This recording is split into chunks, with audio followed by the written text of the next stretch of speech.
இப்போ நாம இந்த கல்லை வந்து இந்த கிராஸ் மேலே போட்டால் சவுண்ட் வருதா இல்லையா அப்படி தானே செக் பண்ண போகிறோம். வருமா வராதா? ரெண்டு கால் இருக்குதான்னு பார்த்துப்போம். ஸோ இப்போ இந்த காதை பிடிச்சிக்கலாம். கீழே விழுந்தது தான் சவுண்ட் வருது. கிராஸ் மேலே சவுண்ட் வராது. கூட நான் போட்டு பார்க்குறேன். நான் போடுறேன். அதில் போட்டுலாம் போடாத, கையில் போடு. ஐயோ second test. Second time test பண்ண போறோம்.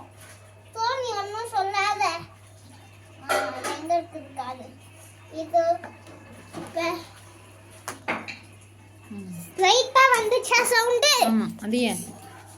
ஏன்னா இதுக்குள்ள ரெண்டு லேயர் இருக்கும். ஃபர்ஸ்ட் லேயர் இந்த ஆர்ட்டிஃபிஷியலான புல்லு.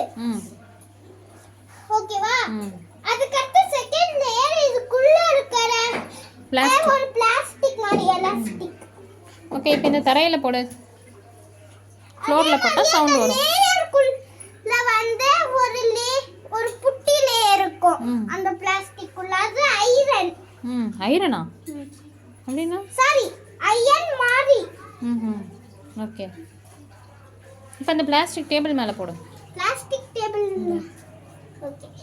இப்போ சத்தம் வந்தான்னு பார்க்கலாம்.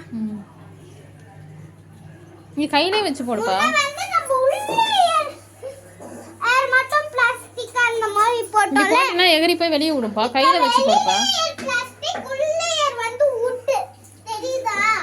தெரியுது. உள்ளே ஏர் wood. கையில வச்சு போடு. இதல போட்டினா வெளிய தான் போய் விடும். ஓகே. கையில எடுத்து சவுண்ட் வருது. கேட்டியோமா? என்னது wood? ஐயோ இல்ல. கேட்டியோமா? இப்போ kinetic energy. Sorry, kinetic energy இல்ல. கிராவிட்டியோட ஃபோர்ஸ். Gravity force. ஆமா. நான் போடுவேன். வெயிட்டான கல்லு வீண 2 செகண்ட்ஸ் ஆச்சு. ஆனா வந்து 1 செகண்ட்லயே விழுந்துருச்சு. இன்னொன்னு ட்ரை பண்ணலாம். கிராவிடேஷனல் ஃபோர்ஸா? பாத்தியா? எதோடைய கிராவிடேஷனல் ஃபோர்ஸ்? எர்த். ஆமா. எர்த்துடைய கிராவிடேஷனல் ஃபோர்ஸால அது சீக்கிரமா வந்து இழுத்துக்குது உன்னை அந்த கல்லை. கரெக்டா?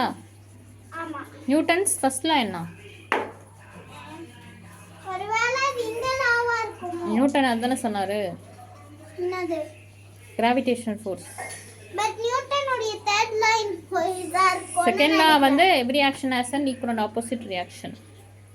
ஆனா ஒருவேளை நியூட்டன் தேர்ட் லைன் இருக்குமோ? இத நியூட்டன் தான் சொல்லிக்கிறாரு. என்ன தெரியுமா?